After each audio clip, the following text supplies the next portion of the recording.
လာပါရှင်ဒီကနေ့မှာတော့တော်မီလောင်တော်လဲမိကွင်းတော်ယဟန်တပါချီးမြှင့်ခဲ့သည်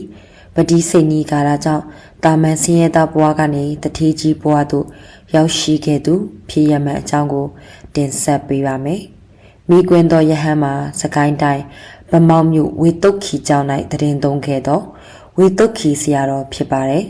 တာမန်ဆင်းရဲသားအမည်မှာဦးတင်မောင်ဖြစ်ပြီးထိုအချိန်1983ခုနှစ်ဝန်းကျင်ကအမြင့်ဆုံးအောင်ပါလီတီတသိန်းစုကို9ကြိမ်စတိုက်ပေါက်ခဲ့သူပဲဖြစ်ပါတယ်။ဖြစ်ရမှန်ဇလံကိုမူရင်းရေးသားချက်တိုင်းပြန်လည်မျှဝေပေးလိုက်ပါတယ်ရှင်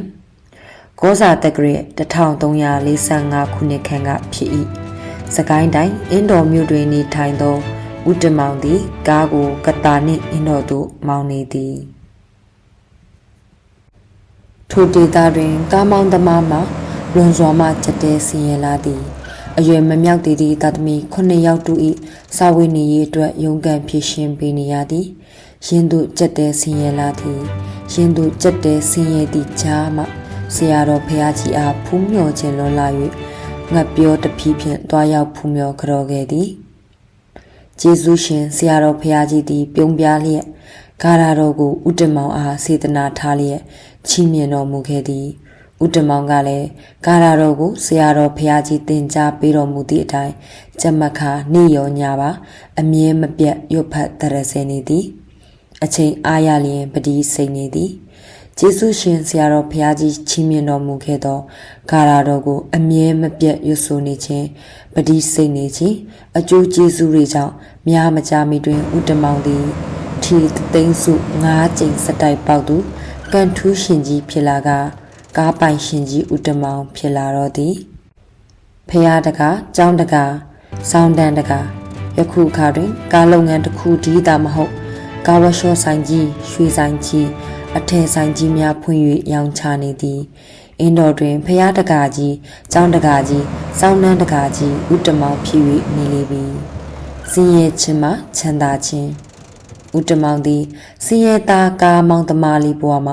လူချမ်းသာလုပ်ငန်းရှင်တထေးကြီးဘဝသို့ရောက်ရှိနေပြီဖြစ်၏ဤကဲ့သို့ဖြစ်လာရခြင်းမှာဝေတုတ်ခီဆရာတော်ဘုရားကြီးကသူ့အားချီးမြှင့်တော်မူခဲ့သောဂါရတော်ကိုကျိန်ဖန်များစွာရွတ်ဖတ်ခဲ့ခြင်းပတိစိတ်ခဲ့ခြင်းတို့ကြောင့်စင်ရဲကြက်တီစွာနေခဲ့ရသောဘဝမှလွမြောက်ခဲ့ရကြောင်းကျမအားပြောပြခဲ့ပူပါသည်ဦးတမောင်ကဲ့သို့ယုံယုံကြည်ကြည်ဖြင့်ရွတ်ဆိုပွားများပတိစိတ်ကြသူတိုင်းလောကီလောကုတ္တရာနှစ်ဖြာသောအကျိုးကျေးဇူးတို့ကိုလက်တွေ့ခံစားခဲ့ကြရသည်တာရကများရှိကြသဖြင့်တကူထမျက်လာသောယင်းဂါရတော်ကိုတင်ပြပါအံ့ဂါရတော်အဂောဗုဒ္ဓအဂောဓမ္မောအဂောတံဂောအနုတ္တရောအဂောဝိပါကောမေဟောတုယံယံဤဆံတမိစတုမြမပြန်ဗုဒ္ဓမြတ်စွာဘုရားသည်အနုတ္တရောအတုမရှိအောင်အကောအမျက်ဆုံးဖြစ်တော်မူပါ၏ဓမ္မောတရားတော်သည်အနုတ္တရောအတုမရှိအောင်အကောအမျက်ဆုံးဖြစ်တော်မူပါ၏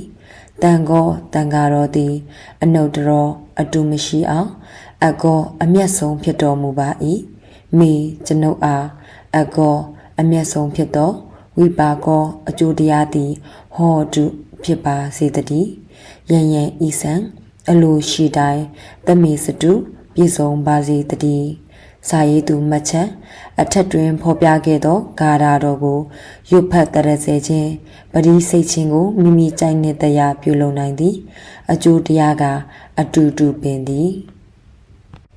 မိတ်ဆွေတို့အနေနဲ့ဝိရိယတရားလောကီပညာဘဟုတုတ္တတွေကိုကြိုက်နှစ်သက်တဲ့ဆိုရင်ကျမတို့ channel လေးကို like and subscribe လုပ်သွားပေးဖို့လဲတောင်းဆိုချင်ပါတယ်အဆုံးထိကြည့်ရှုနားဆင်ပေးတဲ့အတွက်ကျေးဇူးအထူးတင်ပါတယ်နောက်ဗီဒီယိုတွေမှာပြန်တွေ့ကြပါမယ်ရှင်